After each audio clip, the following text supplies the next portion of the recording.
Cette vidéo est sponsorisée par John Maynard Keynes, l'homme qui a brillamment coécrit les règles du jeu monétaire mondial avant de découvrir que l'arbitre américain avait aussi écrit les siennes. En plus petit, au dos du contrat. Aujourd'hui, mes chers fossoyeurs de certitude, nous allons nous pencher sur le cas d'un patient en apparence robuste, mais dont les organes internes commencent à sentir le formol. Le dollar américain. L'histoire officielle, celle que l'on vous sert tiède dans les rapports officiels, est une berceuse rassurante sur sa toute-puissance éternelle. Si l'odeur de décomposition d'un empire financier vous met en appétit, sachez que notre Patreon est la seule cantine qui sert ce genre de plat.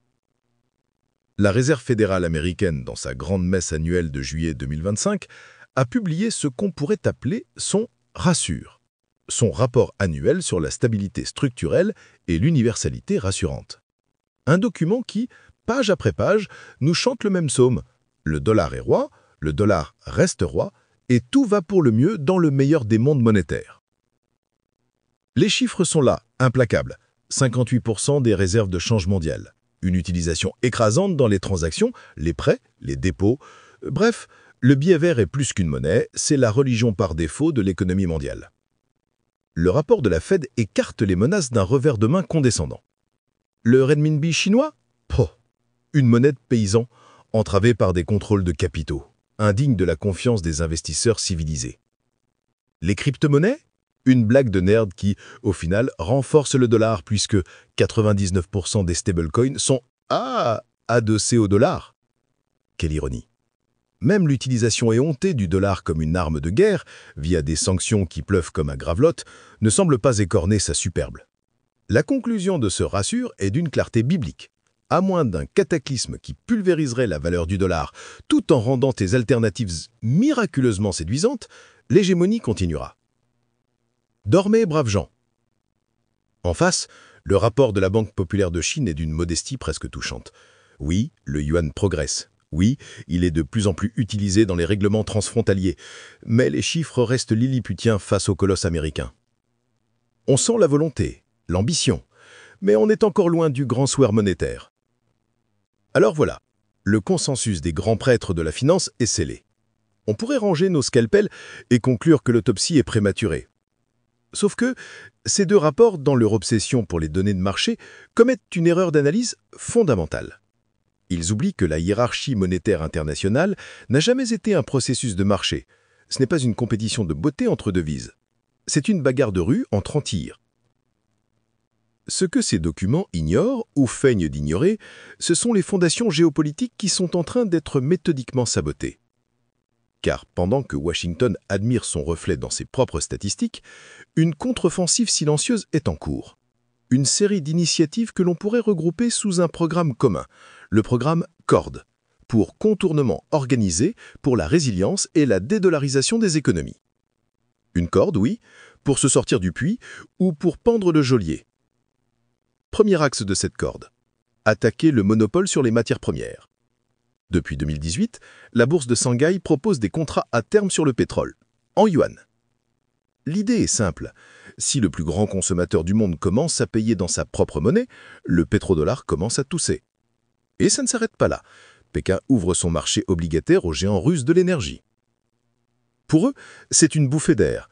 Pour le dollar, c'est un client de moins. La plomberie. La finance, c'est avant tout des tuyaux.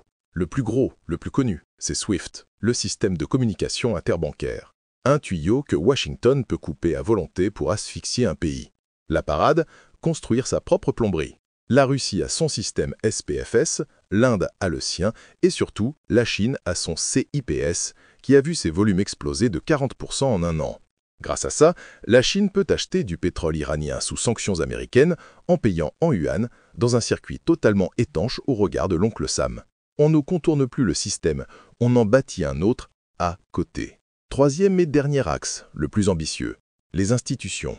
La grande nouvelle de 2025, c'est la création par l'Organisation de coopération de Shanghai de sa propre banque de développement. L'objectif n'est pas juste de prêter de l'argent dans d'autres monnaies. Non, c'est bien plus vicieux. Il s'agit de créer une infrastructure complète pour contourner Euroclear et Clearstream, les deux chambres de compensation qui sont le cœur du réacteur financier occidental. En clair, permettre aux Russes, aux Chinois et à leurs amis d'investir, d'échanger des titres, de gérer leurs actifs, sans jamais risquer le gel ou la confiscation sur ordre de Washington ou de Bruxelles. C'est la création d'un coffre-fort financier souverain. Tout ceci, cette architecture parallèle qui se monte brique par brique, n'est pas un accident. C'est une réaction à ce que l'on doit appeler par son nom, la violence du dollar. La capacité disproportionnée des États-Unis à financer des guerres ininterrompues et à distribuer des punitions économiques comme des prospectus. Et pour ceux qui pensent que ces changements prendront des siècles, un petit rappel historique. Après 1945, à Bretton Woods, le dollar s'est imposé par la force. Keynes lui-même a raconté, dépité, avoir dû signer le document sur la ligne pointillée sans même avoir pu le lire sous la menace d'être jeté hors de l'hôtel. Une imposition brutale.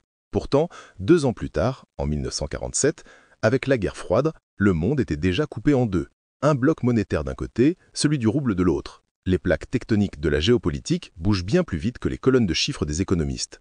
Le point de non-retour, contrairement à ce que murmure la Fed, est déjà derrière nous. La question n'est plus si l'ordre monétaire va changer, mais à quelle vitesse et avec quelle brutalité.